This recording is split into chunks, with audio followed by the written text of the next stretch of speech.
स्वागत है आप सभी का यूपी उत्तराखंड एक्सप्रेस 100 में और 100 खबरों के साथ मैं हूं प्रीति बिष्ट। आइए शुरू करते हैं रफ्तार से बड़ा खबरों का सफर। बागपत के बड़ौत कस्बे में बाइक चोरी का एक वीडियो सामने आया। हॉस्पिटल के बाहर खड़ी स्प्लेंडर बाइक को चोर बड़ी है आराम से उड़ाकर ले गए। बुलंदशहर में दबंगों की दबंगई सामने आई। पैसों के लेन देन को लेकर यहां जमकर पीटा गया। पुलिस ने फिलहाल कार्रवाई कर मुकदमा दर्ज शुरू कर दिया है। लखीमपुर खीरी में जमीन के विवाद में दो पक्ष आमने सामने आ गए और काफी देर तक मारपीट चलती रही, जिसमें दोनों पक्ष से 5 लोग घायल हो गए। बुद्धिपुरवा गांव का पूरा मामला बताया जा रहा है। लखीमपुर खीरी में एक एसएसबी के जवान ने शराब पीकर गाड़ी पर खूब हंगामा किया। सड़क पर शराबी जवान के हंगामे के बाद लगभग 1 घंटे तक जाम लगा रहा। प्रयागराज में माफियाओं पर प्रशासन का एक्शन लगातार जारी। मुबारक प्रधान का दूसरा मकान भी जमींदोज हुआ। अतीक का शार्प शूटर है मुबारक खान। लखनऊ में सेक्स एक्सटॉर्शन गिरोह के लोगों ने एक डेंटल सर्जन को निशाना बनाते उसकी पिटाई कर दी। गिरोह में 2 महिलाएं और 5 पुरुष शामिल हैं। तो ये लोगों को जाल में फंसाकर ब्लैकमेलिंग करते थे और उनसे पैसे वसूलते थे। बुलंदशहर में दबंगों ने मजदूर परिवार की झोपड़ी में आग लगा दी। झोपड़ी में खाक होने के बाद खुले आसमान के नीचे परिवार सोने को मजबूर है। पुलिस मामले की पड़ताल में जुटी है। सीतापुर में महिला के साथ शराबी युवक की बदतमीजी के बाद दोनों पक्षों में खूब विवाद हुआ। शराबी युवक के घर वालों ने हमला कर दिया। घायल हुए एक लड़के ने इलाज के दौरान दम तोड़ दिया, जिससे मामला काफी बढ़ गया। इटावा के बकेवर इलाके में युवक की चाकू से गोदकर हत्या कर दी गई। शादी में शामिल होकर घर ये युवक लौट रहा था। पुलिस मामले की पड़ताल में जुटी है। बदायूं में एक व्यक्ति ने शस्त्र रिन्यूअल के नाम पर रिश्वत लेकर बाबू से झड़प का मामला सामने आया है। पीड़ित का कहना है कि बाबू ने लॉकडाउन में रुपए लेकर काम कराने के लिए कहा था, लेकिन वो काम भी नहीं हुआ। बदायूं में शादी से लौट रहे एक परिवार के साथ पुलिस की वर्दी में बदमाशों ने लूट की। 5 मोबाइल फोन, 10,000 की नकदी और सोने के गहने लेकर बदमाश फरार हो गए। आजमगढ़ से पुलिस एनकाउंटर के बाद शातिर लुटेरा गिरफ्तार हुआ है। 2 बदमाश हालांकि भाग गए। बाइक, तमंचा और कारतूस इसके पास से मिले हैं, जबकि इसके फरार साथियों की तलाश की जा रही है। फतेहपुर में नकली खाद फैक्ट्री का खुलासा हुआ। 2000 से ज्यादा नकली खाद के बोरे मिले, जिनकी कीमत लाखों में है। फैक्ट्री संचालक पिता और पुत्र को गिरफ्तार कर लिया गया और अब गैंगस्टर के तहत इनकी संपत्ति भी कुर्क की जाएगी। गोरखपुर के मियां बाजार इलाके में होमवर्क न करने पर एक ट्यूशन टीचर ने मासूम बच्ची को सरसों के गर्म तेल से जला दिया। ट्यूशन पढ़ाने वाली टीचर खुद हाई स्कूल की छात्रा है। फिलहाल परिजनों ने पुलिस में इसकी शिकायत कर दी है। कानपुर में सर्दी का सितम जारी है। घने कोहरे के बीच लोग अलाव का सहारा ले रहे हैं। उधर प्रयागराज में भी सुबह के वक्त घना कोहरा छाया रहा। धुंध की वजह से यहां भी लोगों का सड़कों पर निकलना काफी मुश्किल हो गया। पहाड़ों पर हो रही बर्फबारी का असर मैदानी इलाकों में साफ दिख रहा है। शाहजहांपुर में कोहरे की दस्तक के साथ ठंड अचानक तेजी से बढ़ गई है, जिससे बीमारियां भी बढ़ गई हैं। इटावा में कड़ाके की सर्दी के साथ ही कोहरे की चादर दिखाई दी। शहर में तापमान 10 डिग्री से नीचे लुढ़का। ठंड बढ़ने से लोगों की दिक्कतें भी बढ़ गई हैं। बुलंदशहर में एनजीटी के आदेशों की खुलेआम धज्जियां उड़ाते हुए सड़क पर कूड़ा कचरा जलाया जा रहा है और यहां एक्यूआई लेवल 400 के ऊपर पहुंच गया है। उत्तर प्रदेश के सचिवालय कर्मचारियों के लिए अच्छी खबर है। आरबीआई ने सचिवालय को ऑपरेटिव बैंक पर लगा प्रतिबंध हटा दिया है। बैंक में सचिवालय में काम करने वालों हजारों कर्मचारियों का पैसा जमा था। उत्तराखंड के 9 पहाड़ी जिलों में तैनात पुलिसकर्मियों को साप्ताहिक अवकाश देने की तैयारी हो रही है। कुमाऊं दौरे पर आए डीजीपी अशोक कुमार ने कहा कि अगर प्रयोग सफल रहता है तो जो बाकी मैदानी जिले हैं वहां भी व्यवस्था लागू की जाएगी। अगले महीने शुरू हो रहे महाकुंभ की तैयारियों को लेकर पुलिस प्रशासन पूरी तरह से मुस्तैद है। डीजीपी अशोक कुमार ने कहा कि पुलिस ने अपना प्लान तैयार कर लिया है और जल्दी इसको अमली जामा भी पहनाया जाएगा। पूरे देश में प्रसिद्ध रानीखेत का चौबटिया सेब का बगीचा कर्मचारियों की कमी से जूझ रहा है, जिससे इस गार्डन की हालत लगातार खराब होती जा रही है। कृषि कानून को लेकर किसान और केंद्र सरकार के बीच गतिरोध जारी है। किसानों का कहना है कि संशोधन में कुछ प्रस्ताव जो दिए गए थे वो कुछ भी नए नहीं है। 14 दिसंबर को कई राज्यों में जिला मुख्यालय पर धरना प्रदर्शन किया जाएगा। कृषि मंत्री नरेंद्र सिंह तोमर और गृह मंत्री अमित शाह के बीच बैठक हुई। किसानों के मुद्दों पर चर्चा हुई। किसानों ने सरकारी प्रस्ताव ठुकरा दिया है और आंदोलन और भी ज्यादा तेज करने की चेतावनी दे दी है। प्रधानमंत्री नरेंद्र मोदी संसद भवन का शिलान्यास कर रहे हैं। देश को 2022 में नई संसद मिल जाएगी। 862 करोड़ की लागत से अत्याधुनिक संसद भवन बनकर तैयार होगा। गोरखपुर के महाराणा प्रताप इंटर कॉलेज में आयोजित शिक्षा परिषद के कार्यक्रम में मुख्यमंत्री योगी आदित्यनाथ शामिल हुए। कार्यक्रम को संबोधित करते मुख्यमंत्री ने कहा, जीवन कार्यों से आगे बढ़ता है, अच्छा कार्य करेंगे तो पुण्य प्राप्त होगा। मुख्यमंत्री ने कहा कि भारत तेजी से आगे बढ़ रहा है और आज अमेरिका भी भारत की तरफ देख रहा है कि भारत क्या कर रहा है। उत्तराखंड में पिछले 24 घंटे में कोरोना के 515 नए मामले सामने आए हैं। उत्तराखंड में इस वक्त 5000 से ज्यादा एक्टिव केस हैं। उत्तराखंड में कोरोना संक्रमितों का आंकड़ा 79,000 के पार पहुंच गया है। बीते 24 घंटे में 13 लोगों की कोरोना की वजह से जान गई है। वहीं दिल्ली में पिछले 24 घंटे में 3,400 से ज्यादा नए कोरोना के मामले सामने आए हैं, जबकि 50 लोगों ने अपनी जान गंवाई है। देश में कोरोना का आंकड़ा कुल 92,53,000 के पार पहुंच गया, जबकि कई लोग ठीक भी हुए हैं। देश में लगातार बढ़ रही है मरीजों की संख्या। पिछले 24 घंटे में 31,000 से ज्यादा नए केस सामने आए हैं। और वहीं पूरे देश में पिछले 24 घंटे में कोरोना की वजह से 412 लोगों ने दम तोड़ा है। देश में अब तक 1,41,772 लोगों ने कोरोना की वजह से अपनी जान गंवाई है।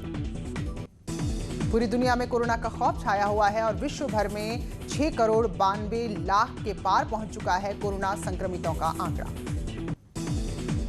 और विश्व भर में अब तक 15,75,000 से ज्यादा लोग कोरोना के चलते अपनी जान भी गंवा चुके हैं। पीलीभीत में प्रसव के दौरान जच्चा बच्चा की मौत से कोहराम मच गया। परिजनों ने डॉक्टरों पर मारपीट का भी आरोप लगाया। आरोप है कि जो नर्सिंग होम है वो बगैर रजिस्ट्रेशन के ही चल रहा है। शाहजहांपुर में पुलिस मुठभेड़ में 3 बदमाश गिरफ्तार हुए। तीनों शातिर अपराधियों के पास से अवैध असलहा और कारतूस बरामद हुए। खटीमा पुलिस ने 4 किलो चरस और 20 ग्राम स्मैक के साथ 3 लोगों को गिरफ्तार किया गया है। पकड़े गए आरोपियों में 2 खटीमा के जबकि 1 उत्तर प्रदेश का रहने वाला है। गोंडा में रंजिश में मासूम की गला रेतकर हत्या कर दी गई और मासूम के पिता ने अपने बड़े भाई पर ही आरोप लगाया है। फिलहाल पुलिस पूरे मामले की पड़ताल में जुट गई है। फतेहपुर में ससुराल वालों ने केरोसिन डालकर एक महिला को जलाया है। घटना में महिला के देवर देवरानी और बच्ची भी बुरी तरह झुलस गई।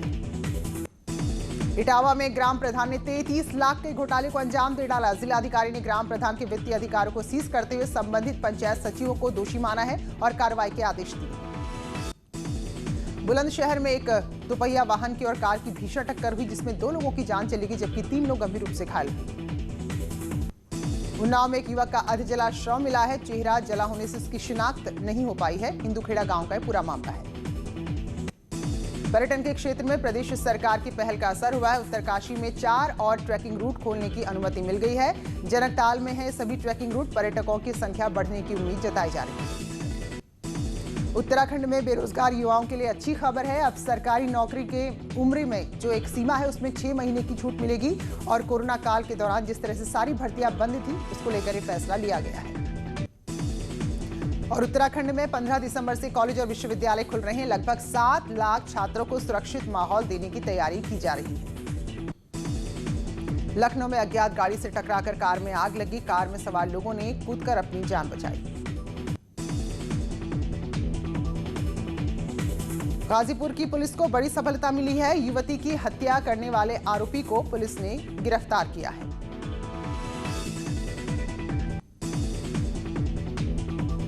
गाजीपुर में गोली मारकर युवक की हत्या हुई है। बारात में डीजे पर डांस करने के दौरान विवाद हुआ था। पुलिस पूरे मामले की पड़ताल में जुट गई है। मुरादाबाद में पीएसी की 9वीं बटालियन में फॉलोवर राहुल गुप्ता की पत्नी की मौत हुई है। मौके पर पुलिस पहुंची और शव को कब्जे में लेकर पड़ताल शुरू कर दी है। कानपुर में पुलिस महकमे में बड़ा फर्जीवाड़ा दिखा। 11 फॉलोवर्स ने अपनी जगह दूसरों को तैनात किया। अपनी जगह पर किसी और से काम करा रहे थे जबकि खुद ठेकेदारी और बाकी कामों में लिप्त थे। सोनभद्र पुलिस को बड़ी सफलता मिली है। कुंटल गांजे के साथ 2 बदमाशों को गिरफ्तार किया है। कन्नौज पुलिस को बड़ी कामयाबी मिली। अंतरजनपदीय गिरोह का भांडाफोड़ किया है और 3 बदमाशों को गिरफ्तार किया है। ललितपुर में ट्रक ने डंपर को टक्कर मारी। अनियंत्रित होकर ट्रक पलट गया। हादसे में ट्रक का ड्राइवर गंभीर रूप से घायल हुआ है। अल्मोड़ा के कोसी दौलाघाट सड़क में एक कार खाई में गिर गई जिसमें 7 लोग जख्मी हो गए हैं। 2 महिलाओं की हालत गंभीर है। संभल में भीषण सड़क हादसा हुआ। एक पिकअप ने बाइक को टक्कर मारी। 15 लोग इस दौरान घायल हो गए। एटा में एसएससी का पेपर देने जा रहे छात्र की हादसे में मौत हो गई, जबकि दो उसके साथी घायल हुए हैं। बाइक एक हाईवे में बनाने वाली मशीन से टकरा गई थी। कानपुर में सड़कों पर उतरे लाल इमली मिल के सैकड़ों मजदूर 29 महीने से वेतन नहीं मिलने का आरोप लगाते हुए ये लोग काफी आक्रोशित हैं। प्रयागराज में एक ट्रक की चपेट में बाइक सवार आ गया। हादसे में दो की मौत हो गई। ये दोनों शादी समारोह से वापस लौट रहे थे। और रफ्तार का कहर कासगंज में भी देखने को मिला, जहां टैंकर ने एक गाड़ी को टक्कर मारी। हादसे में कार सवार 8 लोग घायल हो गए। बहड़िया गांव के पास ये हादसा हुआ। बिजनौर में कार और बाइक की टक्कर में 3 लोगों की जान चली गई। शादी समारोह से सभी वापस लौट रहे थे। मुरादाबाद रोड पर यह दुर्घटना हुई। बांदा में तेज रफ्तार ट्रक ने बाइक सवारों को टक्कर मारी। 2 लोग गंभीर रूप से घायल हुए हैं। सभी को अस्पताल में भर्ती करा दिया गया है। ललितपुर में किराए पर रहने वाले डॉक्टर का घर में शव मिला है। घर में 2 दिन तक बाहर नहीं निकलने के बाद पड़ोसियों ने पुलिस को सूचना दी तो अंदर डॉक्टर का शव पड़ा हुआ था। लखीमपुर खीरी में जिला अस्पताल की लापरवाही सामने आई है। गाड़ी ना मिलने पर मां के शव को बेटी ठेले पर लाद कर घर ले गई। उन्नाव में बिजली विभाग की बड़ी लापरवाही सामने आई। किसान के घर 26 लाख का बिल भेज दिया गया। मथुरा में कृषि बिल को लेकर समाजवादी पार्टी का विरोध प्रदर्शन जारी। पैदल यात्रा कर विरोध जता रहे थे। पुलिस ने हालांकि इनको गिरफ्तार कर लिया। और शामली में दूल्हे ने किसानों को अपना समर्थन दिया। दरअसल दूल्हे की जब बारात जा रही थी तो किसानों के बीच उसकी गाड़ी फंस गई, जिसके बाद खुद दूल्हा गाड़ी से उतरा और धरने में शामिल हुआ। कानपुर में सर्वधर्म गुरुओं के साथ मिलकर अखिल भारतीय अल्पसंख्यक बोर्ड ने किसान विरोधी बिल के खिलाफ धरना प्रदर्शन किया। क्रिकेटर सुरेश रैना के भाई दिनेश रैना में कोरोना की पुष्टि हुई है। कौशाम्बी के यशोदा अस्पताल में भर्ती है। टाइगर श्रॉफ ने लगाई 10 फीट ऊंची छलांग। वीडियो देख दिशा पाटनी समेत कई फिल्मी हस्तियों ने तारीफ की है। अभिनेता मनीष पॉल भी कोरोना संक्रमित हो गए हैं। सोशल मीडिया पर पोस्ट कर उन्होंने जानकारी दी। बोले हल्के लक्षण थे। सुशांत सिंह राजपूत के गाने कौन तुझे यूं प्यार करेगा पर उनकी पूर्व महिला मित्र अंकिता लोखंडे डांस करती हुई नजर आई। गायिका नेहा कक्कड़ को मिली फोर्ब्स की लिस्ट में जगह।